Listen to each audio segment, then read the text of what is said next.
A successful, probably, writing teacher is not a person who teaches writing skills to students, but is a person who recognizes what communities these students belong in, and how these students and how they can facilitate kind of these students' new membership in intellectual communities.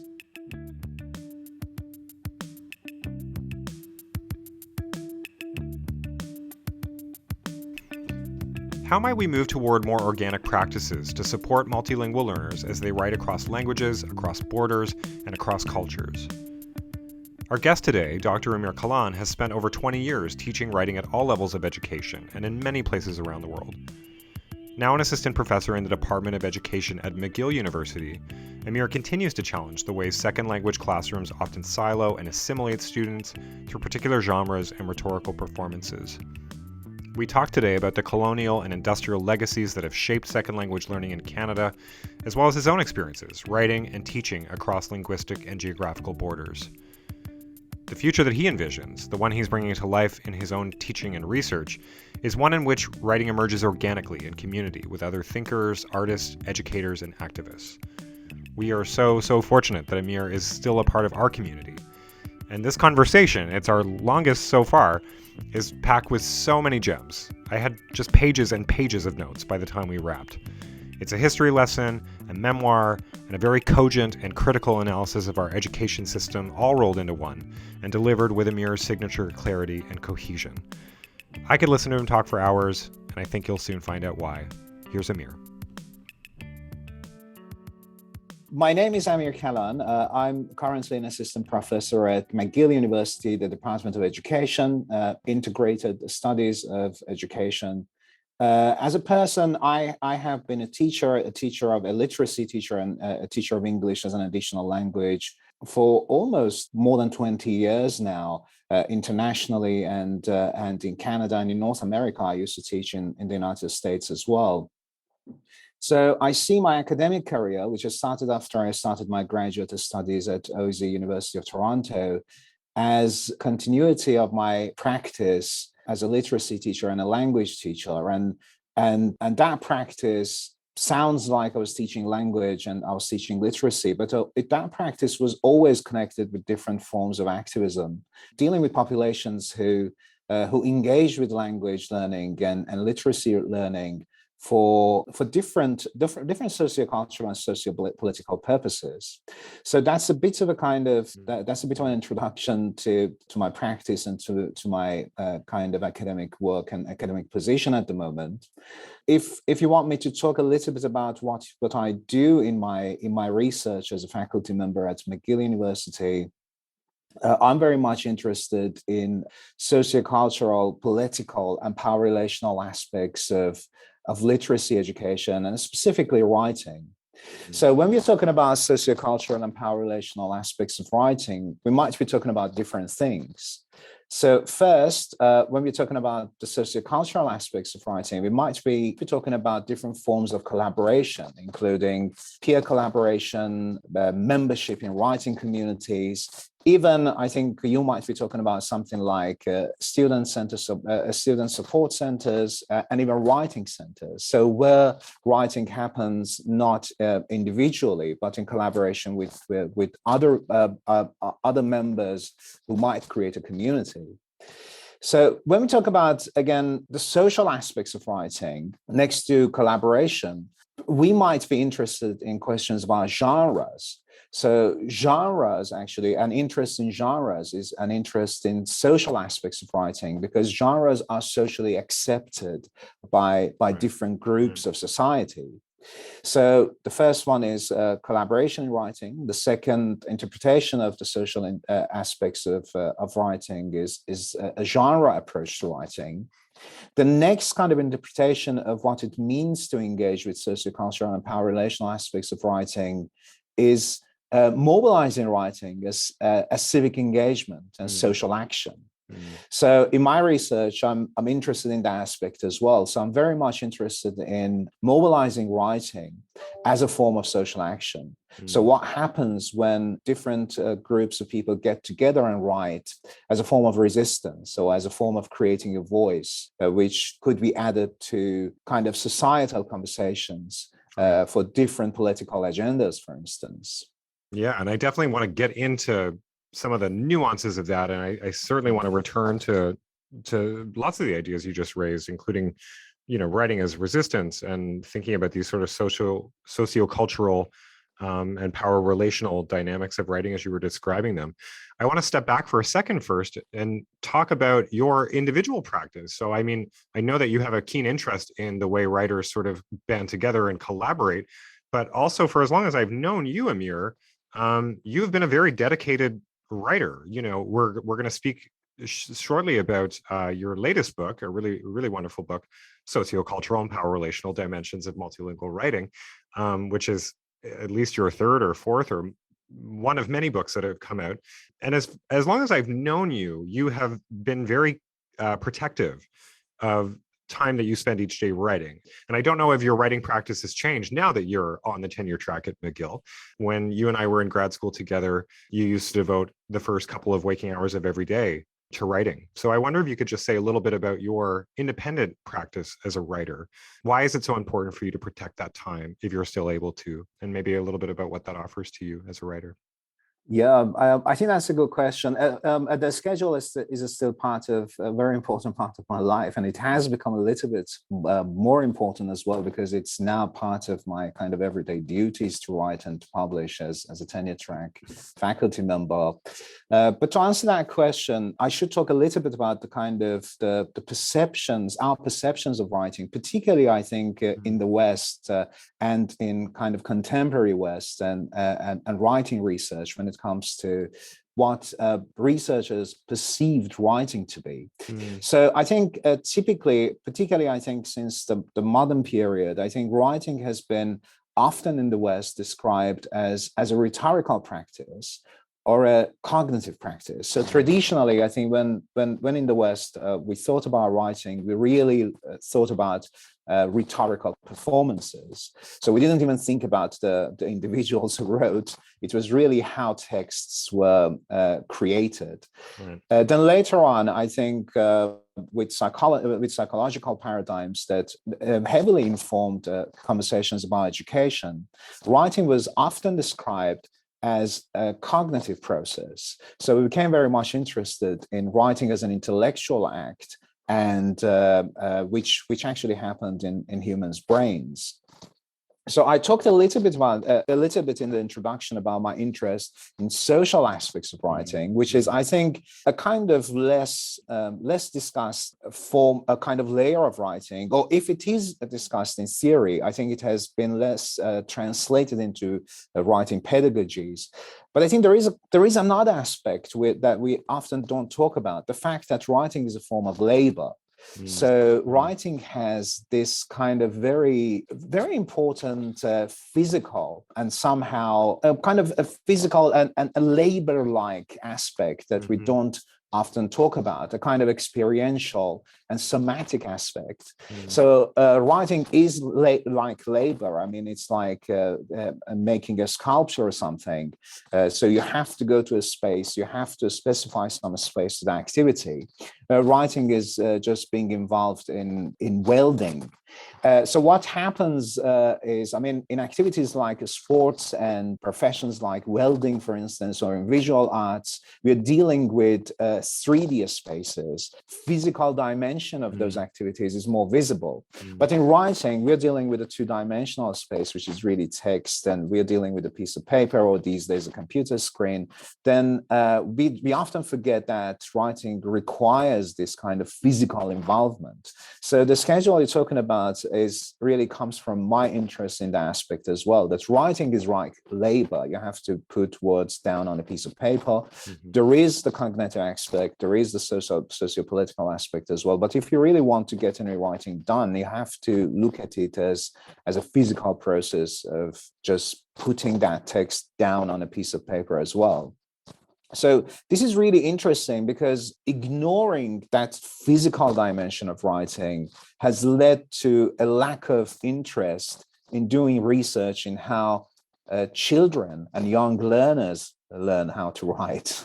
So if you just check the literature, people haven't been interested in how to teach a 5-year-old how to write, because we have always looked at writing as this kind of intellectual activity, but writing does include that dimension as well. So we know that if we want to teach kids how to write, we need to look at it as a kind of performance activity. So we have to deal with a lot of copying, with a lot of repetition. We need some toys, writing tools, but there is very little actually research into that. I think because we often look at writing as a cognitive process and an intellectual kind of process. But for me, that physical aspect is very important as well. That's why I make sure that, like a laborer, I wake up and I have this space where I work and I just write. Sometimes unhappily, like factory workers. I don't think I'm always just happy on the assembly line. That's very true. Yeah. I love what you're saying about how, there's this sort of entwinement between sociocultural and sociosomatic sort of aspects of writing. And I think you do a really beautiful job of tracing that in that most recent book, right, which grew out of your own dissertation research, where you're really tracing the writing labor that I believe it's 3 immigrants to Canada, who are developing writing practices in English, which is an additional language for them, not their mother tongue or their primary language. And I wonder if you could just share a little bit about, maybe first, how you sort of conceptualize multilingualism, set alongside what you've just shared with us in terms of thinking of writing, both in terms of its socio-political and its sort of sociosomatic aspects. But I guess maybe more importantly, like, what is it that we can learn about writing and about teaching multilingual writers and speakers from the folks who you followed for that research? Sure. In the title of that book, when I'm talking about multilingual writers, I'm talking about the texts they created. So these participants wrote in different languages. But while I was doing my research, I was kind of understandably interested in translingual performances of these participants. So I was interested to see what happens when you write across languages. So I think that's the first level, that's the first layer, which is a linguistic layer. So I wanted to know what kind of prolingual writers bring into the process of writing. So in my research, I learned, for instance, that there are different levels of translanguaging when people write across borders. So there are lexical dimensions of translanguaging, there are grammatical dimensions of translingual writing, and there is a lot of rhetorical translanguaging as well. So when people start writing across languages and across cultures, they bring in their own rhetorical practices and their own kind of cultural notions of good writing, and they have to negotiate with these kind of new notions of writing. So there is a whole literature on intercultural rhetoric. So my research contributes to that literature in different ways and critiques that literature as well. But these are just in response to a question. Broadly, I'm interested in all the translingual dynamics that these writers engaged with and took advantage of. So that's the linguistic layer. So the second layer is the social layers. I'm interested not only in what they write or how they write it and how they use the prolingual kind of repertoire in the process of writing.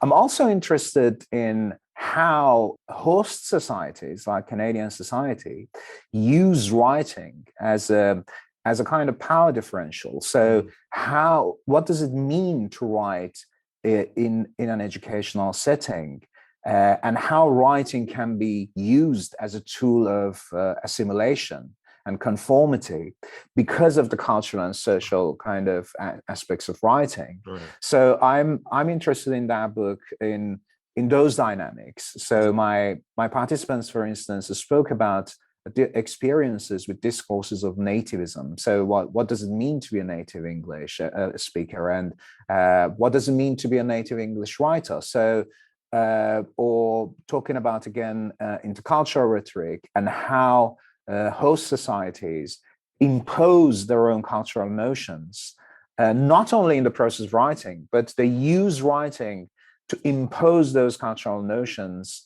as a kind of filtering process. So I think those social and cultural and ideological aspects are important to me as well. Again, in connection with that second layer, I'm interested in the experiences of multilingual or prolingual writers, because these writers are usually, they usually belong to populations which are minoritized and racialized in different processes. So among these populations, we have immigrants and we have people who are exiles. So I'm interested in those experiences as well. So what does it mean to write in exile? What does it mean to write as an immigrant? Part of that, I think, is because of my own experiences as an immigrant. I have to write in English, which is not my mother tongue. So I learned this language when I was about 20. So I think those dynamics are interesting to me because, again, I believe the way I experience writing in English might be different from the way people who were born in Canada into families who spoke English.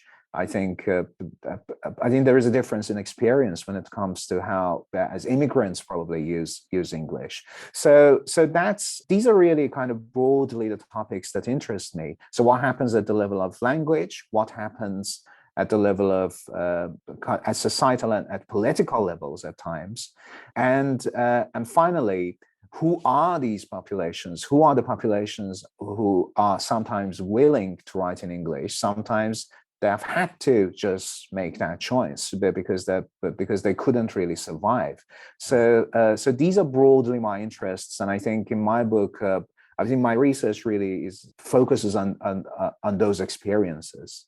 Yeah, well, and you do such a not only do you do such a beautiful job of bringing us very close to the folks whose practices you're sort of tracing, but also linking some of that to, particularly speaking in a Canadian context, linking that to our legacies of colonialism. You spoke earlier about genres as being these sort of socially acceptable forms that find circulation in our institutions, and we sort of enculturate people through those genres. And you do such a wonderful job of linking that to very specific histories and how they played out in our context specifically, and how they sort of mobilize in second language teaching as sort of an institutional apparatus specifically.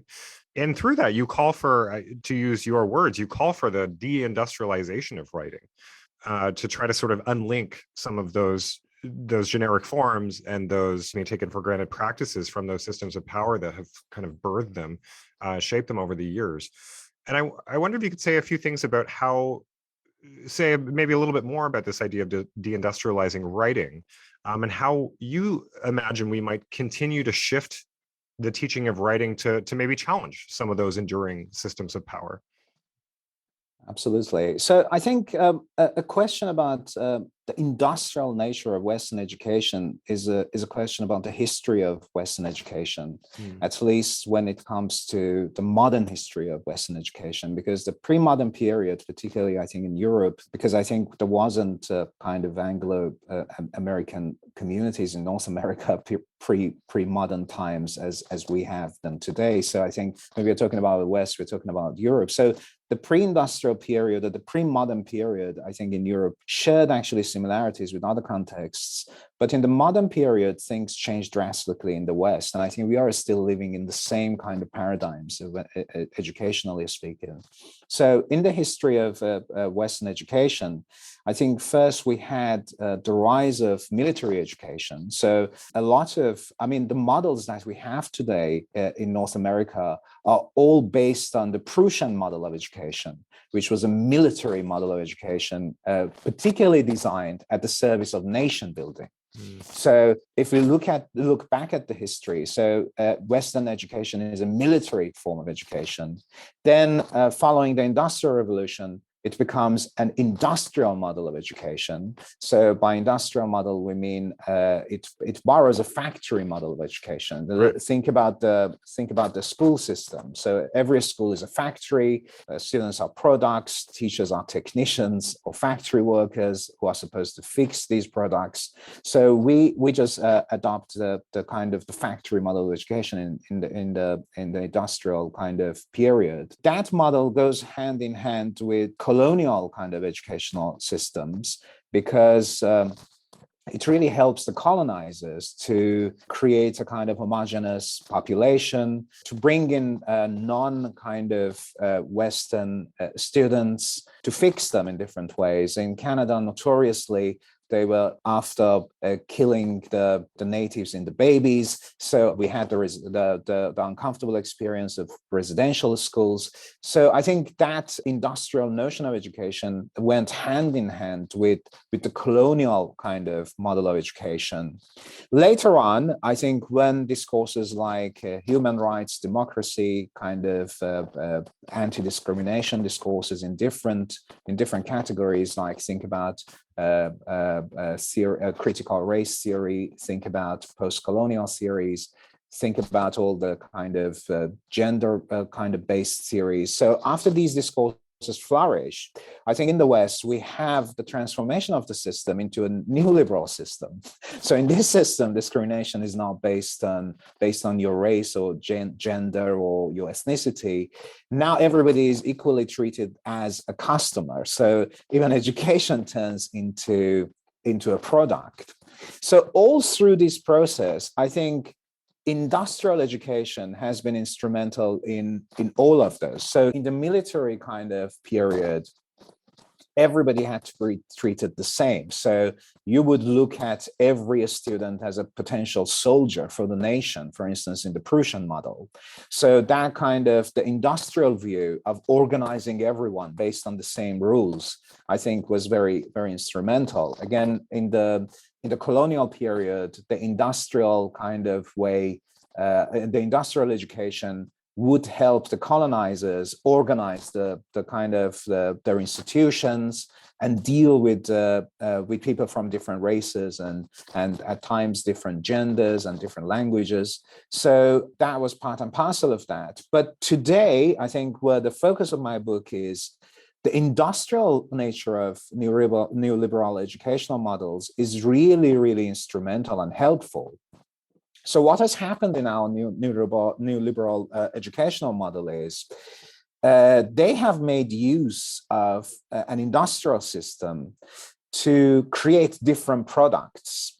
So they're very much interested in making different categories of products. For instance, in writing, so we have different levels of writing. So we have products which are labeled as creative writing. We have products that are labeled as academic writing. We have products which are labeled as elementary writing, intermediate writing, advanced writing. Hamburger paragraphs. A hamburger. Five paragraph essays. Yeah. Exactly. Yeah. So I think when it comes to second language education, if you go to any language school in North America, I think most of them, at least, in almost any language school in Toronto and in Montreal, there is a separation between a speaking, writing, reading classes. So you have to go to different classes to deal with reading and speaking. So in different ways, I think there are all these kind of different forms of categorizations, which facilitate not the process of education, they facilitate the process of selling education in ready-made products. So what I'm advocating is the industrializing this model and treating kind of education, treating writing education as a kind of more organic form of education, which is connected with other intellectual endeavors and literacy kind of performances. So I don't understand what it means to have a writing class, because for me, writing is directly connected to reading, and reading is connected to oral exchange. All of that for me is connected to different forms of probably visual experience. The base of all those activities to me is a community of learners who might happen to meet outside the classroom as well. So that's where the notion of the industrialization comes from. So that's when we're talking about curriculum and content, but the industrialization becomes very important when we're talking about assessment practices. So think about rubrics, which is really kind of the heart of writing assessment in North America. Rubrics are practically industrial artifacts. So rubrics were created as a kind of mold to save time for the teachers who had to deal with a large number of students. So when teachers give you a rubric, practically they mean, I'm not going to pay enough attention to you. This is what I expect. This is a mold that all of us has to follow. So rubrics like factory molds, again, create this kind of similar products. And they are the base of a form of industrial assessment. So when you think about assessment practices, I think the idea of industrial education becomes more visible. Think about standardized tests. In my book, I focus with a group of immigrants. These immigrants have had to go through different forms of standardized tests like TOEFL and IELTS and other tests, for instance, the citizenship tests in Canada and in the US. So all these standardized tests are different forms of industrial assessment. So they know very little of you. They don't really care who you are and what your literacy background is and why you're writing, so what you're interested in. It's a uniform test for thousands of people, if not really millions of people. So I think they have really been the base of our assessment practices and how we judge people as well. So when I'm talking about the industrialization, I'm really talking about just challenging a perception of language education, which is based on those historical steps, a military form of education, then colonial, and now neoliberal, and they all have used an industrial mentality. Right. So that my suggestion is we really need to challenge that mentality. If we deindustrialize writing education, I think by virtue of that, we are already decolonizing writing education. We are creating a space for different identities and a diversity of intellectual engagements and intellectual legacies to be part of the class.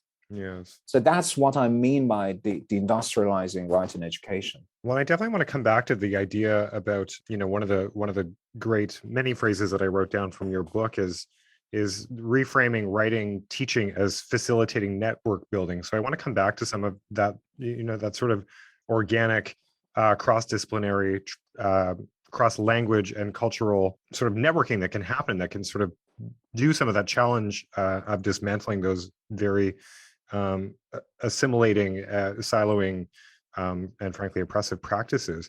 I think one of the ways that you also challenge those industrial tendencies, those colonial tendencies, is really modeling in your book ways that we might attend to what you call a writer's trajectory. And I'm just going to quote you here. You say that an important component of a learner's literacy narrative is their writing identity, who they are as a writer, what writing communities they belong to, why they write, how their writing has impacted the world in their lives, how they imagine their history as a writer. You were just sort of gesturing to these ideas a moment ago. And so the question you pose, particularly to practitioners, is, instead of asking whether our students write quote unquote well, or if they're quote unquote skilled or unskilled at writing, you say that the more practical question is, what do I know about my students' writing trajectory? And really, that's what you're tracing in this book, right? Are the trajectories of these particular writers. Yeah. So can you just say a little bit more about what do you mean by writer trajectories? What does that have to do with my sense of identity as a writer? What can I learn as a teacher by paying closer attention to that? Absolutely. I think that's a very important question. And that's really the kind of where my book gets when I learn from my participants that the histories are complicated and we need to pay attention to those. So when I talk about, you previously asked about my definition of multilingualism, and I said that I'm interested in all those translingual kind of aspects and the social layers of writing across borders and across cultures. I think it really connects with this question in different ways, because when you look at those histories, you realize that, okay, I asked my participants, I mean, I was interested to know why they were kind of successful writers in English. So the response to that question wasn't that because they went to this fantastic language school, or they went to this great school with this fantastic writing program or writing course. So nobody gave me an answer like that. So their response was they were connected with communities, and they performed different kind of the literate activities that required different forms of writing and different forms of textual production. So the base wasn't a writing skill that they were looking for. They were intellectually curious about something. They were interested in a group of people, like a group of educators, a group of artists, a group of activists. So they joined those circles, and writing was only one activity among a lot of different intellectual and artistic and activist activities that they used to just confirm the membership in those groups, or to help their own agendas, whether they were artistic agendas or activist agendas. So that's why I think it's not an exaggeration to say that no matter how hard we try to create a very good writing course, I think that is not going to really amount to much. The reality is a successful, probably, writing teacher is not a person who teaches writing skills to students, but is a person who recognizes what communities these students belong in, and how these students, and how they can facilitate kind of these students' new membership in intellectual communities. That's significant in a place like Toronto, where there are a lot of immigrants and a lot of people who are using English as a second language, because I think as a writing teacher, we might just feel that my job is teaching these students the 5-paragraph essay, the hamburger model that you were talking about. If they learn this, they're going to be successful. The reality is we can never teach them a 5-paragraph essay model, or if we do, it's not going to really bring them a kind of vibrant view of writing, or it's not going to lead to really kind of meaningful writing practices. So a more meaningful practice might be creating writing communities. That writing community might happen within our own classroom, with the peers and with the people we have in the class. But I think more importantly, it should be connected with students out of the school activities and communities. So in the example that you shared, I talk about inviting artists and writers into the classroom, but it can really be different in different forms. A lot of, for instance, hip hop artists are already writing, but they don't see their own activities as writing. They see that as musical performance, but it has a writing component. So identifying those writing components, highlighting them and valuing them as kind of legitimate forms of writing, and valuing the kind of, and embracing the communities, students' communities where those writing performances happen, I think should be part of any kind of writing pedagogy. So what does that mean? I think in a sense, that means that we recognize the writing trajectories of our students. We typically teach students as if they don't have a writing trajectory, they don't have an intellectual trajectory. And it happens mostly because of the industrialized way we use to organize our writing classes, as I said, because they just happen to be in our class, and we look at the curriculum and we are supposed to teach them business transaction writing, and they are supposed to write these two writing models, and then we send them to another writing class. So we don't have any organic connection with the background of these students as writing teachers. So that's why I suggest that writing trajectories of students are very, very important. If we cannot really tap into that, actually identify that writing trajectory, unearth that writing trajectory, we don't really have a clear sense of how our writing lessons are going to complete that writing trajectory, are going to fit into that writing trajectory. So instead of looking at the curriculum as the right kind of educational map for the students, I think we should be looking at students' writing trajectories as the actual map. So we should see how our lessons really fit in that map. They might fit very comfortably in that map. So if you have, for instance, adult learners who are in a place like Canada, United States, for instance, if you have visiting professors who have to take a course where they practice their academic English writing, I think it's much easier for them to digest that, okay, this form of academic I'm doing can connect with my academic writing in my own language because they're already academics. But it becomes increasingly more complicated when we are teaching younger students, adolescents who are not necessarily interested in our content, whose writing trajectory might be completely different from what we teach them. It becomes extremely more complicated when we are teaching students with limited literacy in their own even languages.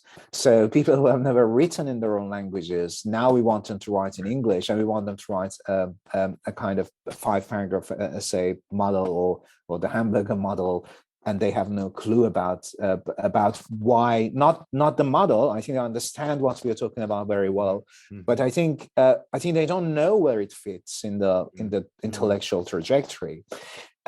So that's, again, another issue with the industrial system, because the industrial system is not based on who these students are. I think the industrial system is based on how we can increase the number of students and how we can replace them in profitable kind of groupings.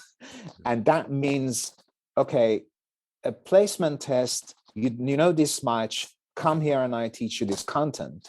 And our curriculum is really usually disconnected from the background of the students in different ways. Yeah. And I want to highlight that it's not usually a teacher's problem. So I think a lot of our teachers, particularly I think currently, are conscious about the significance of the background of our students. But I think what I do in my book is, instead of just a focus on pedagogy, I focus on the structures, educational structures, just to show that practically educational structures are making this happen. And teachers just can really change the situation to a certain degree. So we have to really recognize that we need a structural changes if we really want a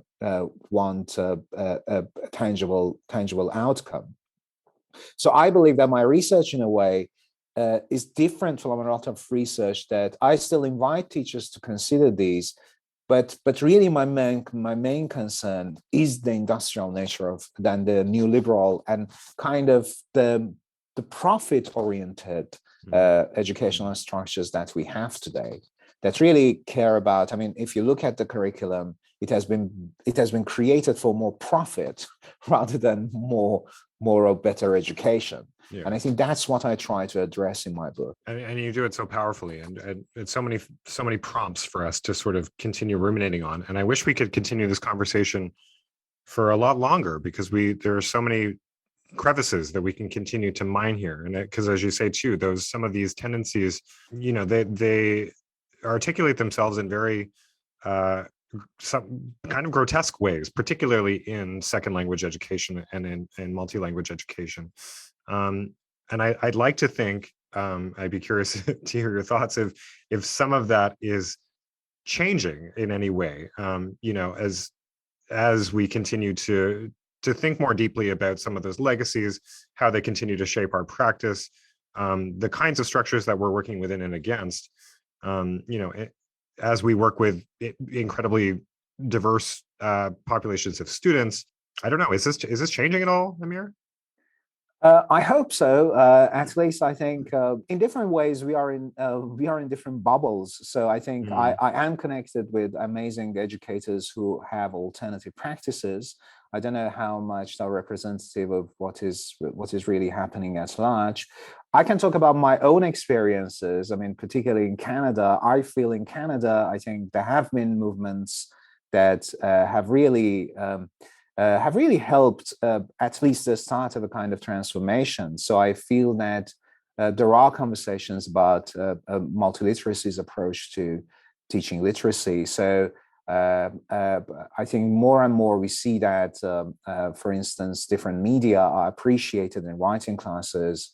Again, in Canada, I think because of the political context of Canada, and I think the historical contexts in Canada, it's much easier to start more progressive projects. So one of my suggestions for the industrializing writing education is creating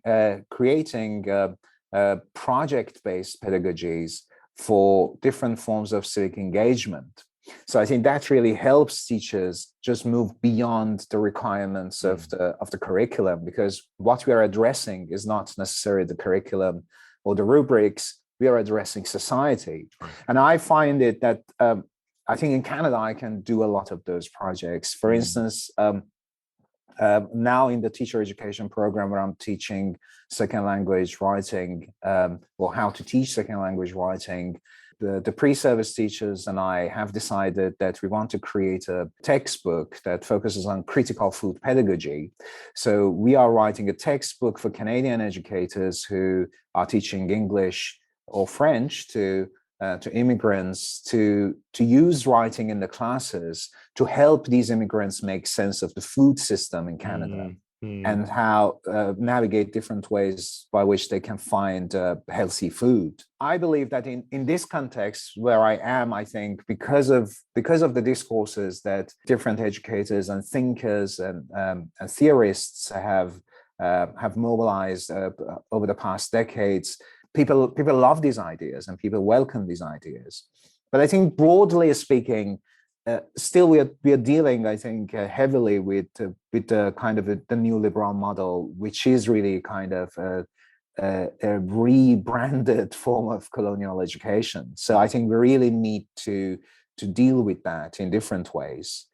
Again, as you said, probably at the moment, I think the best we can do is just create the communities that are willing to work within and against the system and create that change. But broadly speaking, when I look at, for instance, Canadian education, and I think in the US, the situation is even worse, because I think some of those contexts are a little bit different, and industrialization is really kind of suffocating in different ways. For instance, in every college student has to do 2 writing seminars as undergraduate students. I think there is more room in Canadian colleges when it comes to writing. Some colleges do that, but not all colleges. So it's really heavily industrialized in the US. I think Canada is still much better. But I think in North America, still when we are talking about writing, we are talking about essays literacy as a form of practice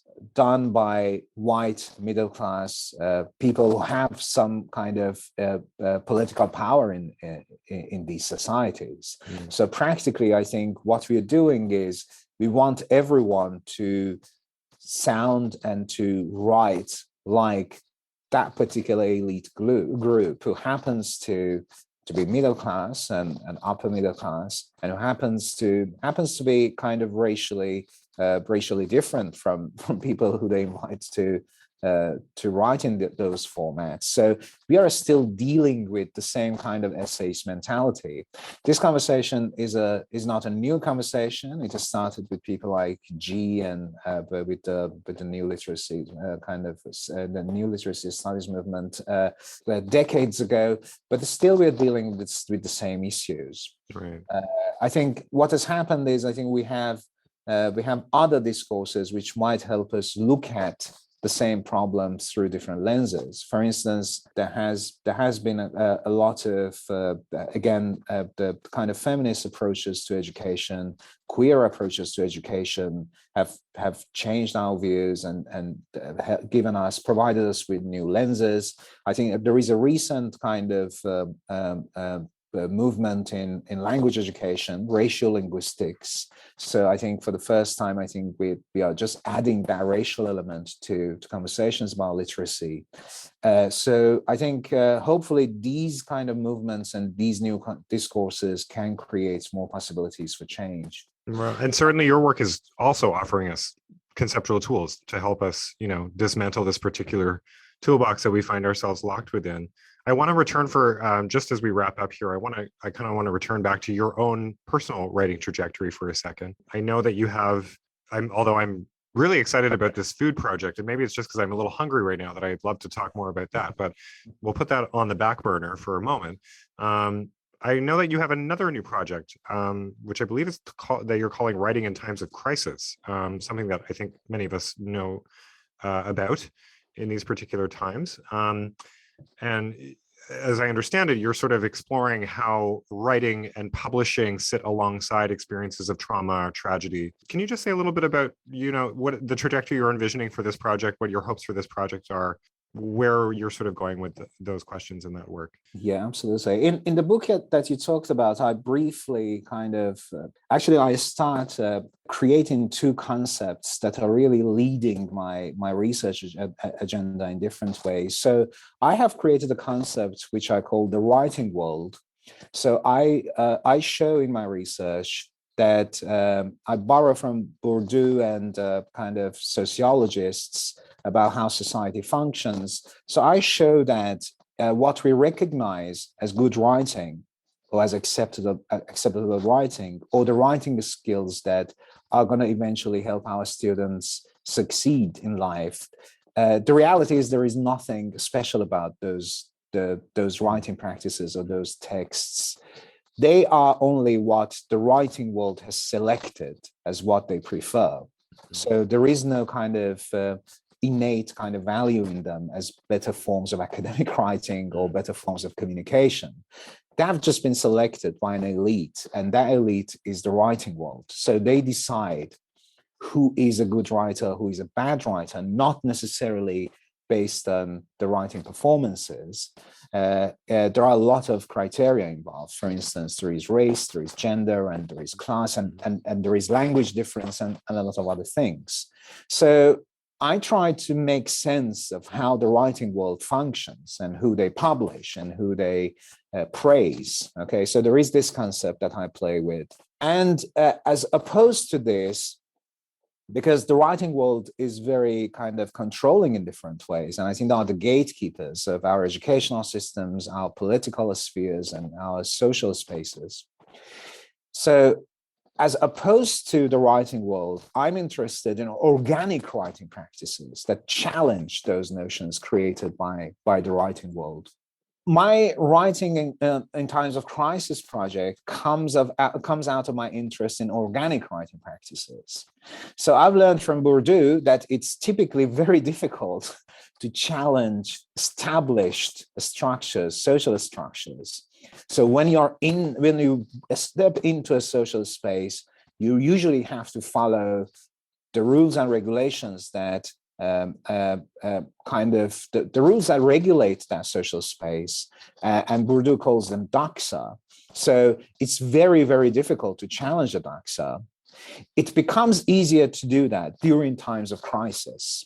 So my interest in literacy in times of crisis comes from that, because I believe that when you focus on literacy performances and writing performances in times of crisis, they are a great example of organic writing practices which are not regulated by the writing world. So that's where my interest is. So in that project, I look at, again, people like immigrants, in a recent project, I wrote about how COVID-19 pandemic was an opportunity to challenge the industrial nature of writing and to challenge the notion of the traditional classroom as the only place where writing can occur, actually. So I write about kind of writing in times of the pandemic as a form of organic writing practice, or a kind of context where organic writing practices happen. I'm interested in another project that I've just started. I'm interviewing something about 20 writers who are in exile now because of different political reasons, to see what their practices are when they're writing in exile. So my hope, my kind of research vision is really, it goes back to those two concepts. So I'm just learning from writing in times of crisis, because I believe in our kind of industrialized and regulated form of writing education and writing world, really, which goes beyond education, because it includes publishing, it includes the journal industry, the fiction industry. So I want to know what happens if you're outside that system and if you're writing in times of crisis. Because at least when you're writing in times of crisis, people recognize your writing, not necessarily, and they don't judge you based on the doxa that they have and the criteria that they have already created in the writing world. So that's my research vision for writing in times of crisis. I think that helps me understand more about organic writing practices. But I think it's a timely project as well, because as we know, I think millions of people are on the move. Some of that is visible to us. For instance, in Canada, we have had the largest intake of immigrants this year, I think, since the Second World War. I think that has been the really biggest number. I think about 400,000 immigrants. I think this is only a small kind of representation of what is happening all around the world.